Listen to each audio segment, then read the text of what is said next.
Musa ile Tur Dağı'nda çağırırım ey dost seni. Musa ile Tur Dağı'nda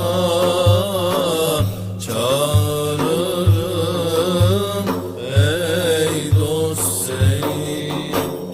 Yüzüm gülmez bu dünyada, kaldım artık ben sılada.